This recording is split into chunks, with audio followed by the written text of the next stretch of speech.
ଆସନ୍ତୁ ଦେଖିବେ ମୁଁ କେମିତି ଚିକେନ୍ ବନାଉଛି। ଫାଷ୍ଟ ଚିକେନ୍କୁ ଭଲ ଭାବରେ ଧୋଇଦେଲି, ତାପରେ ଟିକେ ଚିକେନ୍କୁ ଛାଡ଼ିଦେଲା ପରେ ପାଣିଟା ତଳକୁ ରହିଯାଇଥିଲା, ତ ପାଣି ଭଲ ଭାବରେ ବାହାର କରିଦେଲି। ସେଇଥିରେ ମୁଁ ସୋରିଷ ତେଲ ଗୋଟେ ବଡ଼ ଚାମଚ ଦେଇଦେଲି, ତାପରେ ଦହି 2 ଚାମଚ ଦେଲି, ହଳଦୀ ପାଉଡ଼ର ଟିକେ ପକାଇଲି, ଲଙ୍କା ପାଉଡ଼ର, ତାପରେ ଗରମ ମସଲା, ଚିକେନ୍ ମସଲା, ଟିକେ ଜିରା ପାଉଡ଼ର ଆଉ ଅଦା ରସୁଣ ପେଷ୍ଟ ବାଟିକି ରଖିଥିଲି ସେଟା ବି ଦେଲି, ଗୋଲମରିଚ ଗୁଣ୍ଡ ବି ଟିକେ ଦେଲି। ଯାହା ମୋ ପାଖରେ ମସଲା ଥିଲା ମୁଁ ସବୁଥିରୁ ହାଫ୍ ଚାମଚ ସେଥିରେ ପକାଇଦେଲି। ପକାଇକି ତାକୁ ଭଲ ଭାବରେ ହାତରେ ଗୋଳେଇଦେଲି। ଗୋଳେଇକି ତାକୁ 10-15 ମିନିଟ୍ କି ଅଧଘଣ୍ଟେ ଆପଣ ଛାଡ଼ିଦେବେ। ଛାଡ଼ିଦେଲା ପରେ ତାପରେ ଗୋଟେ କଞ୍ଚା ଲଙ୍କା ବି 2ଟା କାଟିକି ଦେଇଥିଲି। ଗୋଳେଇ ସାରିଲା ପରେ ତାପରେ ଗୋଟେ କୁକର୍ ବସାଇବେ। ସେଇଥିରେ ଆପଣ ସୋରିଷ ତେଲ ଦେବେ। ଯେତେବେଳେ ବି ଆଇଁଷ କରିବେ ସେତେବେଳେ ସୋରିଷ ତେଲରେ ହିଁ କରିବେ। ସୋରିଷ ତେଲରେ କଲେ ସେ ତା'ର ଅଲଗା ଗୋଟେ ଟେଷ୍ଟ ଆସେ। ଆଉ ଭଜାଭଜିରେ ଆପଣ ରିଫାଇନ୍ ତେଲ ଦେଇପାରନ୍ତି, କିନ୍ତୁ ଆଇଁଷରେ ସବୁ ସୋରିଷ ତେଲ ଦେବେ। ତାର ଦେଖନ୍ତୁ ମୁଁ ପେଷ୍ଟ ଯେଉଁ ବାଟିଥିଲି ସେଇଟା ଦେଖାଉଛି କ'ଣ ବାଟିଥିଲି। ପିଆଜ, ଟମାଟୋ, ଅଦା, ରସୁଣ ଆଉ ଟିକେ ଜଷ୍ଟ ଡାଲଚିନି ପକାଇକି ତାକୁ ବାଟିଦେଲି। ଏବେ ଦେଖନ୍ତୁ କୁକରରେ ସୋରିଷ ତେଲ ନେଲି। ସୋରିଷ ତେଲ ଟିକେ ଗରମ ହୋଇସାରିଲା ପରେ ହାଫ୍ ଚାମଚ ଚିନି ଦେଲି। ଆପଣ ଚାହିଁଲେ ଦେଇପାରନ୍ତି, ନ ବି ଦେଇପାରନ୍ତି, ସେମିତି କିଛି ନାହିଁ। ମୋ ପାଖରେ ଯେହେତୁ ଲଙ୍କା ପାଉଡ଼ର ନାହିଁ ରେଡ଼୍ କଲର୍ର, ସେଥିପାଇଁ ମୁଁ ଟିକେ ଚିନି ଦେଇଥିଲି କଲର୍ ପାଇଁ। ତାପରେ ପିଆଜ କାଟି ରଖିଥିଲି, ଏବେ ଜିରା, ଗୋଲମରିଚ ଆଉ ତେଜପତ୍ର ମିଶାଇକି ସବୁ ଦେଇଦେଲି। ତାପରେ ଏବେ କଞ୍ଚା ଲଙ୍କା କାଟିକି ରଖିଲି ତ ସେଇଟା ଦେଲି। ଏବେ କଟା ପିଆଜ ସରୁ କରିକି କାଟିକି ରଖିଥିଲି ସେଇଟା ଦେଲି। ତାପରେ ପେଷ୍ଟ ବାଟିକି ରଖିଛି, ପିଆଜ ଟିକେ ହାଲକା ସିଝିଗଲା ପରେ ଏଇ ପେଷ୍ଟଟା ଦେଇଦେଲି। ପେଷ୍ଟ ଇଏ ବି ଟିକେ ଅଳ୍ପ ଭାଜି ହେଇଗଲା ପରେ ଆପଣ ସବୁ ମସଲା ଯାହା ଗୁଣ୍ଡ ମସଲା ଯାହା ରଖିଛନ୍ତି ସବୁ ପକାଇବେ। ଫାଷ୍ଟ ଲୁଣ ଦେଇଦେବେ, ତାପରେ ହଳଦୀ ପାଉଡ଼ର ଆଉ ଲଙ୍କା ପାଉଡ଼ର ସବୁ ଆପଣ ଡାଇରେକ୍ଟ ବି ପକାଇ ପାରନ୍ତି, ନହେଲେ ଟିକେ ପାଣିରେ ଗୋଳେଇକି ବି ଦେଇଦେବେ ଯଦି ଆହୁରି ଭଲ ହେବ। ମୁଁ ଜଲ୍ଦି କରିବା ପାଇଁ ଚାହୁଁଥିଲି, ସେଥିପାଇଁ ମୁଁ ଡାଇରେକ୍ଟ ସବୁ ପକାଇ ଦେଇଛି। ଆମ ରୋଷେଇ ଲେଟ୍ ହେଇଗଲାଣି ତ ସେଇଥିପାଇଁ। ଏବେ ଦେଖନ୍ତୁ ସିଝିଗଲା। ଟିକେ ଢାଙ୍କଣ ବନ୍ଦ କଲା ପରେ ମୁଁ ଖୋଲିଦେଲି। ଖୋଲିକି ସେଇଥିରେ ଏବେ ଦେଖନ୍ତୁ ହଳଦୀ ପାଉଡ଼ର ଆଉ ଲଙ୍କା ପାଉଡ଼ର, ଗରମ ମସଲା, ଜିରା ପାଉଡ଼ର, ଟମାଟୋ ସବୁ ଏକା ସାଙ୍ଗରେ ଦେଇଦେବି। ଦେଇକି ତାକୁ ଭଲ ଭାବରେ ମୁଁ ମିଶାଇଦେବି। ମିଶାଇକି ଦେଖନ୍ତୁ ତେଲ ଟିକେ ଛାଡ଼ିଲା। ଆଉ ମୁଁ ସବୁ ତରକାରୀରେ ବହୁତ କମ୍ ତେଲ ଦିଏ। ଆପଣ ଚାହିଁଲେ ବେଶୀ ବି ତେଲ ଦେଇପାରନ୍ତି, କିନ୍ତୁ ମୁଁ ତେଲଟା ସବୁବେଳେ କମ୍ ଦିଏ। ସବୁ ପକାଇ ସାରିଲା ପରେ ତାକୁ ଭଲ ଭାବରେ ମିଶାଇଦେଲି। ତାକୁ ଆଉ ଟିକେ ସମୟ ଛାଡ଼ିଦେଲି। ହଳଦୀର ସ୍ମେଲ୍ଟା ଯେଉଁ ଥାଏ ତା'ର ଟିକେ ତେଲରେ ଭାଜି ହେଇଗଲା ପରେ ଆମେ ଏବେ ଚିକେନ୍ ଦେବା। ଆଉ ଟିକେ ପାଣି ଦେଇକି ବି ଆଉ ଟିକେ କଷେଇଦେବେ ଭଲ ଭାବରେ। ମସଲା ଯାହା ବି ପାଉଡ଼ର ପକାଇଥିବେ ସେ ଭଲ ଭାବରେ ମିଶିଯିବ। ଟମାଟୋ ପକାଇ ସାରିଲା ପରେ କୁକର୍ଟା ଟିକେ 2 ମିନିଟ୍ ବନ୍ଦ କରିଦେବେ। ଟମାଟୋ ଭଲ ଭାବରେ ସିଝିଯିବ। ସିଝିଗଲା ପରେ ଆପଣ ଏବେ ଚିକେନ୍ ପକାଇବେ। ମୁଁ କୁକର୍ରେ ଏଇଥିପାଇଁ କରିଛି କି ଆଜି ଆମ ବାପା ଆସିଛନ୍ତି, ତାଙ୍କୁ ସେତେ ଭଲସେ ଖାଇପାରନ୍ତିନି, ସେଥିପାଇଁ କୁକର୍ରେ କଲେ ଭଲ ଭାବରେ ସିଝିଯିବ ଆଉ ନରମ ବି ରହିବ। ସେଇଥିପାଇଁ ମୁଁ କୁକର୍ରେ କରିଛି। ଆପଣ ଚାହିଁଲେ ବି କଡ଼େଇରେ ବି କରିପାରିବେ। ଦେଖନ୍ତୁ ହେଇଗଲା ମସଲା, ମୁଁ ଚିକେନ୍ ଦେଇଦେଲି। ଏବେ ଚିକେନ୍କୁ ଭଲ ଭାବରେ ମିଶାଇକି ତାକୁ କିଛି ସମୟ ଛାଡ଼ିଦେବା, ଢାଙ୍କଣ ବନ୍ଦ କରିକି। ଟିକେ ତା'ର ଯେଉଁ ମାନେ ଆଇଁଷ ପାଣିଟା, କଞ୍ଚା ପାଣିଟା ସେଇଟା ଟିକେ ମରିଲା ପରେ ହିଁ ଆମେ ତାକୁ ଯାଇକି ଆଳୁ ଦେବା। ମୁଁ ସେତିକି ସମୟରେ କ'ଣ କଲି, କଲରା ଥିଲା, ଆମ ବାପାଙ୍କୁ କଲରା ଭଲ ଲାଗେ, ସେଥିପାଇଁ ମୁଁ କଲରା, ଆମ ଗାଁ କଲରା, ଦେଖନ୍ତୁ କେତେ ଛୋଟ ଛୋଟ କଲରା, ପୁରା ଦେଶୀ କଲରା, ଗୋଟେ ନଷ୍ଟ ବି ହେଇଯାଇଛି।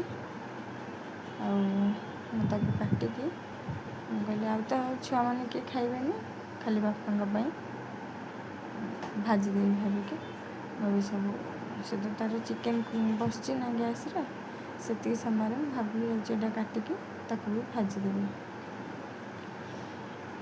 ଆଉ ଆଜି ବହୁତ କାମ ଥିଲା, ଅଳିଆ ଦେଖନ୍ତୁ ସବୁ ସଫା କରିଦେଲି। ସେତିକିରେ ଚିକେନ୍ ବି ପ୍ରାୟ ହେଇଗଲାଣି। ଏବେ ଆଳୁଟା ଦେଇଦେବା, କାହିଁ ଆଳୁ ଆଗରୁ ଦେଇଦେଲେ ସେ ବହୁତ ସିଝି ଯାଉଛି, ମାନେ ଫିଟିଯିବ। ସେଥିପାଇଁ ମୁଁ ଆଳୁ ଟିକେ ପଛରେ ଦେଲି। ଆପଣ ଚାହିଁଲେ ବି ଆଗ ବି ଦେଇପାରିବେ। ହେଇସାରି ଚିକେନ୍ ଟିକେ ଆଉ ଟିକେ ପାଣି ମରିଗଲେ ଆଳୁର, ତାପରେ ଆମେ ପାଣି ଦେଇକି ଢାଙ୍କଣ ବନ୍ଦ କରିଦେବା। ମୁଁ ସେତିକି ସମୟରେ ବାସନ କେତେ ବହୁତ ସାରା ପଡ଼ିଥିଲା। ଛୁଆ ତ ମୋର କିଏ କରନ୍ତିନି, କେବେ କେବେ ଇଚ୍ଛା ହେଇଥିଲେ କରିବେ, ନହେଲେ ନାହିଁ। ସେତିକି ସମୟରେ ମୁଁ ବାସନ ସବୁ ଧୋଇ ଦେଉଛି। ଏବେ ବାସନ ଧୋଇ ଦେଇକି ଦେଖନ୍ତୁ ସେତିକିରେ ଚିକେନ୍ ବି ହେଇଗଲାଣି। ଏବେ ପ୍ରାୟ ସିଝି ବି ଗଲାଣି, ପାଣି ବି ହାଲକା ହାଲକା ମରି ବି ଗଲାଣି। ତାପରେ ଏବେ ଆମେ ଚିକେନ୍କୁ ଦେଖନ୍ତୁ, ମୋ ପୁଅ କେମିତି ମୋବାଇଲ୍ ବି ଦେଖୁଛି, ଆଡ଼େ ଲ୍ୟାପଟପ୍ ବି ଦେଖୁଛି। ସେ ବାସନ ସବୁ ଧୋଇ ସାରିଲାଣି, ଏବେ ଚିକେନ୍ ବି ହେଇଗଲା। ଦେଖିବା ମୁଁ ପାଣି ବି ଦେଇଦେବି। ଏବେ ଦେଇଦେଲି ପାଣି। ଏବେ ଢାଙ୍କଣକୁ ବନ୍ଦ କରିଦେବା। ବନ୍ଦ କରିକି ଆପଣ ଯଦି ସ୍ଲୋ ମିଡ଼ିୟମ୍ରେ ଗୋଟେ ସିଟି ଦେଲେ ବି ଚିକେନ୍ ହେଇଯିବ, କିନ୍ତୁ ମୁଁ ଏଇଠି 2ଟା କି 3ଟା ସିଟି ଦେଇଛି। ଢାଙ୍କଣ ବନ୍ଦ କରିକି ଛାଡ଼ିଦେଲି। ସେତିକି ସମୟରେ କଡ଼େଇରେ ଦେଖନ୍ତୁ ତେଲ ଦେଲି, ଯେଉଁ କଲରା କାଟିକି ରଖିଥିଲି ତାକୁ ଭାଜିବା ପାଇଁ। ସେ ସମୟରେ ଚିକେନ୍ ବି ହେଇଗଲାଣି ରେଡ଼ି। ଏ ଦେଖନ୍ତୁ ଧନିଆ ପତ୍ର ବି ପକାଇଦେଲି। ଆଉ ଏବେ ମାନେ ଖାଇବା ପାଇଁ ମୁଁ ବାଢ଼ିବି ଟିକେ ସମୟ ପରେ। ଚିକେନ୍ ରେଡ଼ି ହେଲାଣି। ଯେହେତୁ କଲରା ଭଜା ବସାଇଛି, ସେ ଆଉ ଟିକେ ହେଇଯାଇଗଲା ପରେ ବାଢ଼ିବି। ଦେଖନ୍ତୁ ମୁଁ ବାଢ଼ିଲି, ଛୁଆମାନଙ୍କୁ ଦେବି ଖାଇବା ପାଇଁ। କେମିତି ହେଇଛି ସେମାନେ କହିବେ, ଆଉ ଆପଣ ବି ବନାନ୍ତୁ, ଖାଆନ୍ତୁ। ମୋର ଖାଇବା ବି ରେଡ଼ି ହେଇସାରିଲାଣି, ଟାଇମ୍ ବି ହେଇଗଲାଣି। ମୁଁ ସାଲାଡ଼୍ ବି ଟିକେ ବନେଇ ଦେଇଥିଲି, ମୋ ଛୁଆମାନଙ୍କୁ ଭଲ ଲାଗେ ବୋଲି। ଆଉ ଭଜା ବି ସାଇଡ଼୍ରେ ଦେଇଦେଇଛି। ଦେଖନ୍ତୁ ଆମର ଖାଇବା ରେଡ଼ି ହେଇଥିଲା। ମୁଁ କଲରା ଭଜାଟା ଯେହେତୁ ଦେଖିନଥିଲି, ମୁଁ କିଛି ବି ପକାଇନି, ବାସ୍ ସେ 2ଟା କଞ୍ଚା ଲଙ୍କା କାଟିକି ପକାଇଥିଲି। ମସଲା ପିଆଜ ଏମିତି କିଛି ବି ଦେଇନି, ଖାଲି ସୋରିଷ ତେଲ ଦେଇକି ମୁଁ ତାକୁ ଭାଜିଦେବି। ହଳଦୀ ଟିକେ, ଲଙ୍କା ପାଉଡ଼ର ଟିକେ ପକାଇ, ଲୁଣ ଟିକେ ଦେଇକି, କାରଣ ଯେମିତି ଭାଜିଲେ ହେଲେ ବି ଆମ ବାପାଙ୍କୁ ଭଲ ଲାଗେ। କଲରା ହିଁ ତାଙ୍କର ବହୁତ ପସନ୍ଦ, ସେଥିପାଇଁ ମୁଁ କିଛି ନ ଦେଇକି ଖାଲି ସେମିତି ଭାଜି ଦେଇଛି, ତେଲ ଟିକେ ଦେଇକି ଭଲସେ ରେଡ଼ି ହେଇଗଲା। ତାପରେ ଏବେ ଦେଖ ସନ୍ଧ୍ୟାବେଳେ ଆମର ଆସିଛି ଚିକେନ୍, ଯେଉଁ ମୁଁ ନେଇକି ଆସିଥିଲି ସେଥିରୁ ମୁଁ କିଛି ଚିକେନ୍ ରଖିଦେଇଥିଲି ଫ୍ରିଜ୍ରେ, ତାକୁ ଏବେ ଚିକେନ୍ ପକୋଡ଼ା ବନେଇବି।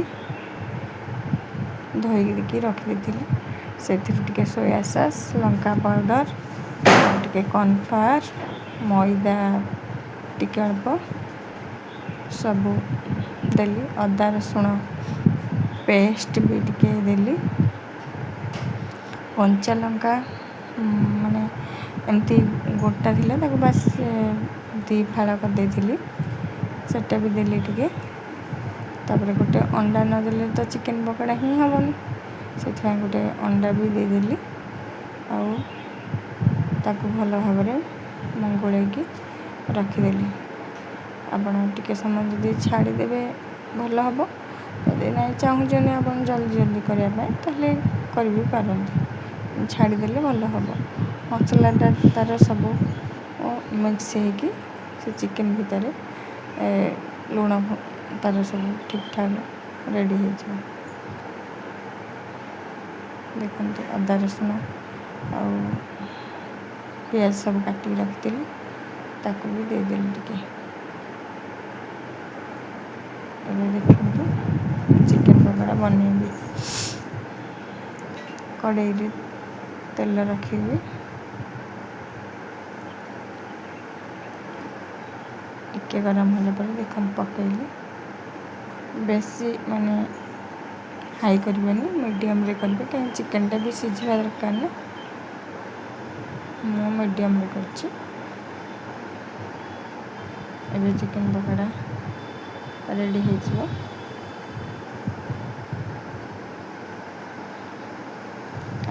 ଟିକେ ହେଇଗଲା ପରେ ଆପଣ ଏପଟ ସେପଟ କରିଦେବେ, ଟିକେ ଓଲଟେଇ ଦେବେ ଚିକେନ୍ ଯାକୁ। ମୁଁ ଏବେ ଗାଁରେ ସବୁ ପରିବା ଆସିଥିଲା, ଦେଖନ୍ତୁ ଆମ ବାପା ନେଇକି ଆସିଥିଲେ ଲେମ୍ବୁ, କୁନ୍ଦୁରି, ଭେଣ୍ଡି, ଆଉ ବାଇଗଣ, ଆମ୍ବ, ସାରୁ।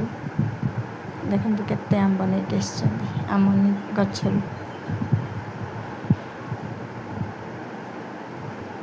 ଆମର ଗଛ ଥିଲା, ସେ ତୋଡ଼ା ହେଇଥିଲା, ନେଇକି ଆସିଛନ୍ତି ସବୁ। ଦେଖନ୍ତୁ ଏବେ ଚିକେନ୍ ପକୋଡ଼ା ରେଡ଼ି ହେଲା। ମୋ ଛୁଆମାନେ ନେଇକି ଆମ ବାପା ଆଉ ପୁଅକୁ ଦେଉଛନ୍ତି। ଏ ମୋ ପୁଅ ଖାଇକି ଅଛି, ଦେଖନ୍ତୁ। ଆପଣମାନେ ବି ବନାନ୍ତୁ, ଆଉ ଏମିତି ସନ୍ଧ୍ୟାବେଳେ ବି କିଛି ଟିଫିନ୍ ବନେଇକି ଖାଆନ୍ତୁ। ଏ ଛୁଆଙ୍କୁ ବି ଦିଆହେଲା, ମୋ ଝିଅମାନେ ବି ଏବେ ନେଲେ। ଧନ୍ୟବାଦ, ଥ୍ୟାଙ୍କ ୟୁ।